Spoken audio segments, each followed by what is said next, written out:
हर हर महादेव दोस्तों। आज की हमारी कहानी है कि पवित्र प्राचीन कथा जिसको सुनने से हमारा व्रत सफल होगा और किस प्रकार एक शिकारी ने शिकार किया। पूर्व काल में चित्रभानु नामक एक शिकारी था। जानवरों की हत्या करके वे अपने परिवार को पालता था। वह एक साहूकार का कर्जदार था, लेकिन उसका ऋण समय पर ना चुका सका। क्रोधित साहूकार ने शिकारी को शिवमठ में बंदी बना लिया। संयोग से उस दिन शिवरात्रि थी। शिकारी ध्यानमग्न होकर शिव संबंधी धार्मिक बातें सुनता रहा। चौदस के दिन उसने शिवरात्रि व्रत की कथा भी सुनी। शाम होते ही साहूकार ने उसे अपने पास बुलाया और ऋण चुकाने के विषय में बात की। शिकारी अगले दिन सारा ऋण लौटा देने का वचन देकर बंधन से छूट गया। अपनी दिनचर्या की भांति वे जंगल में शिकार के लिए निकला, लेकिन दिन भर बंदी गृह में रहने के कारण भूख और प्यास से बहुत व्याकुल था। उसे ज्यादा भूख और प्यास लग रही थी। शिकार खोजता हुआ वह बहुत दूर निकल गया। जब अंधकार हो गया तो उसने विचार किया कि रात जंगल में ही बितानी पड़ेगी। वह वन में एक तालाब के किनारे एक बेल के पेड़ पर चढ़कर रात बीतने का इंतजार करने लगा। बेल वृक्ष के नीचे शिवलिंग था जो बिल पत्रों से ढका हुआ था। शिकारी को उसका पता न चला। पड़ाव बनाते समय उसने जो टहनियां तोड़ी वे संयोग से शिवलिंग पर भी गिरती चली गई। इस प्रकार दिनभर भूखे प्यासे शिकारी का व्रत भी हो गया और शिवलिंग पर बिल्व पत्र भी चढ़ गए। एक पहर रात्रि बीत जाने पर एक गर्विणी हिरणी तालाब पर पानी पीने पहुंची। शिकारी ने धनुष पर तीर चढ़ाकर जो ही प्रत्यंचा खींची, हिरणी बोली, मैं गर्विणी हूं, शीघ्र ही प्रसव करूंगी। तुम एक साथ दो जीवों की हत्या करोगे, जो ठीक नहीं है। मैं बच्चे को जन्म देकर शीघ्र ही तुम्हारे समक्ष प्रस्तुत हो जाऊंगी, तब तुम मुझे मार लेना। शिकारी ने प्रत्यंचा ढीली कर दी और हिरणी जंगल झाड़ियों से लुप्त हो गई। प्रत्यंचा चढ़ाने तथा ढीली करने के वक्त कुछ बेल पत्र अनायास ही टूटकर शिवलिंग पर गिर गए। इस प्रकार उससे अनजाने में ही प्रथम प्रहर का पूजन भी संपन्न हो गया। कुछ ही देर बाद एक और हिरणी उधर से निकली। शिकारी की प्रसन्नता का ठिकाना न रहा। समीप आने पर उसने धनुष पर बाण चढ़ाया। तब उसे देख हिरणी ने विनम्रता पूर्वक निवेदन किया कि हे शिकारी, मैं थोड़ी देर पहले ऋतु से निवृत्त हुई हूँ। कामातुर विरहिणी हूँ। अपने प्रिय की खोज में भटक रही हूँ। मैं अपने पति से मिलकर शीघ्र ही तुम्हारे पास आ जाऊंगी। शिकारी ने उसे भी जाने दिया। 2 बार शिकार को खोकर उसका माथा ठनका। वे चिंता में पड़ गया। रात्रि का आखिरी पहर बीत रहा था। इस बार भी धनुष से लगकर कुछ बेलपत्र शिवलिंग पर जा गिरी तथा दूसरे पहर की पूजन भी संपन्न हो गई। तभी एक अन्य हिरनी अपने बच्चों के साथ उधर से निकली। शिकारी के लिए यह बहुत स्वर्णिम अवसर था, यानी सोने वाला अवसर था। उसने धनुष पर तीर चढ़ाने में देर नहीं लगाई। वह तीर छोड़ने ही वाला था कि हिरणी बोली, हे शिकारी, मैं इन बच्चों को इनके पिता के हवाले करके लौट आऊंगी। इस समय मुझे मत मारो। शिकारी हंसा और बोला, सामने आए शिकारी को छोड़ दूं? मैं ऐसा मूर्ख नहीं हूं। इससे पहले मैं 2 बार अपना शिकार खो चुका हूं। मेरे बच्चे भूख और प्यास से व्याकुल हो रहे हैं।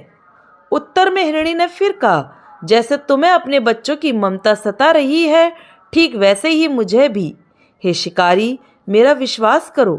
मैं इन्हें इनके पिता के पास छोड़कर तुरंत लौटने की प्रतिज्ञा करती हूँ। हिरनी का दीन स्वर सुनकर शिकारी को उस पर दया आ गई। उसने उस मृगी को भी जाने दिया। शिकार के अभाव में तथा भूख प्यास से व्याकुल शिकारी अनजाने में ही बेल वृक्ष पर बैठा बेल पत्र तोड़ तोड़कर नीचे फेंकता जा रहा था। पौ फटने को हुई तो एक हष्टपुष्ट मृग उसी रास्ते पर आया। शिकारी ने सोच लिया कि इसका शिकार वह अवश्य करेगा। शिकारी की तनी प्रत्यंचा देखकर मृग विनीत स्वर में बोला, हे शिकारी, यदि तुमने मुझसे पूर्व आने वाली 3 मृगियों तथा छोटे छोटे बच्चों को मार डाला है तो मुझे भी मारने में देर मत करो। ताकि मुझे उनके वियोग में एक क्षण भी दुख न सहना पड़े। मैं उन हृदयों का पति हूँ। यदि तुमने उन्हें जीवन दान दिया है तो मुझे भी कुछ क्षण का जीवन देने की कृपा करो। मैं उनसे मिलकर तुम्हारे समक्ष उपस्थित हो जाऊंगा। मृग की बात सुनते ही शिकारी के सामने पूरी रात का घटना चक्र घूम गया। उसने सारी कथा मृग को सुना दी। तब मृग ने कहा, मेरी तीनों पत्नियां जिस प्रकार प्रतिज्ञाबद्ध होकर गई हैं, मेरी मृत्यु से अपने धर्म का पालन नहीं कर पाएंगी। अतः जैसे तुमने उन्हें विश्वास पात्र मानकर छोड़ा है, वैसे ही मुझे भी जाने दो। मैं उन सब के साथ तुम्हारे सामने शीघ्र उपस्थित होता हूँ। शिकारी ने उसे भी जाने दिया। इस प्रकार प्रातः हो गई। उपवास, रात्रि जागरण तथा शिवलिंग पर बेलपत्र चढ़ने से अनजाने में ही पर शिवरात्रि की पूजा पूर्ण हो गई। पर अनजाने में ही की हुई पूजन का परिणाम उसे तत्काल मिला। शिकारी का हिंसक हृदय निर्मल हो गया। उसमें भगवत शक्ति का वास हो गया। थोड़ी ही देर बाद वह मृग सपरिवार शिकारी के समक्ष उपस्थित हो गया ताकि वह उनका शिकार कर सके। किंतु जंगल पशुओं की ऐसी सत्यता, सात्विकता एवं सामूहिक प्रेम भावना को देखकर शिकारी को बड़ी ग्लानि हुई।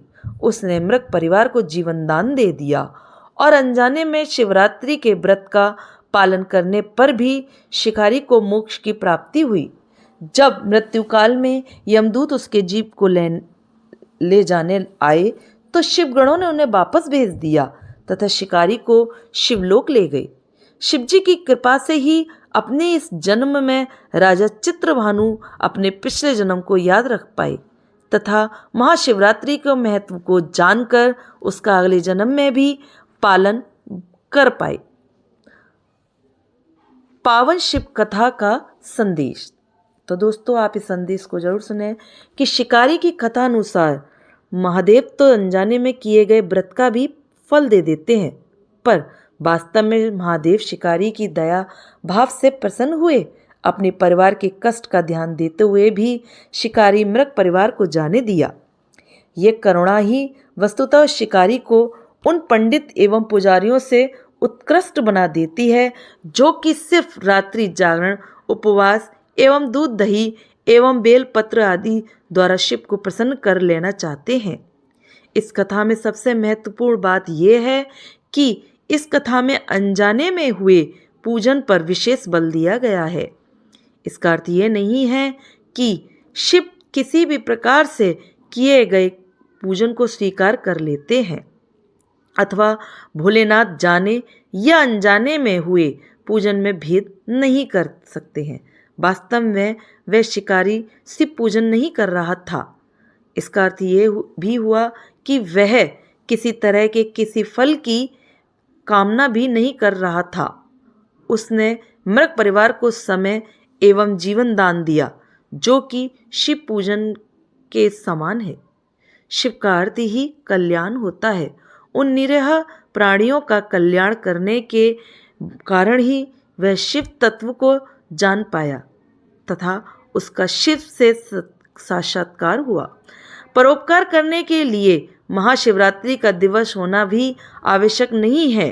पुराण में 4 प्रकार के शिवरात्रि पूजन का वर्णन है। मासिक शिवरात्रि, प्रथम आदि शिवरात्रि तथा महाशिवरात्रि पुराण वर्णित अंतिम शिवरात्रि है। नित्य शिवरात्रि वस्तुतः प्रत्येक रात्रि ही शिवरात्रि है। अगर हम उन परम कल्याणकारी आशुतोष भगवान में स्वयं को लीन कर दें तथा कल्याण मार्ग का अनुसरण करें, वही शिवरात्रि का सच्चा व्रत है। तो दोस्तों, देखा आपने कि भोले बाबा ने कैसे उस शिकारी को उसके अनजाने में की हुई पूजा का फल दिया। तो भोले बाबा इतने भोले हैं कि अपने भक्तों की सदैव रक्षा करते हैं, इसलिए वो देवों के देव महादेव हैं। तो दोस्तों, आपको मेरी ये शिवरात्रि की कहानी कैसी लगी? अच्छी लगे लाइक करें, सब्सक्राइब करें, ज़्यादा से ज़्यादा शेयर करें। धन्यवाद।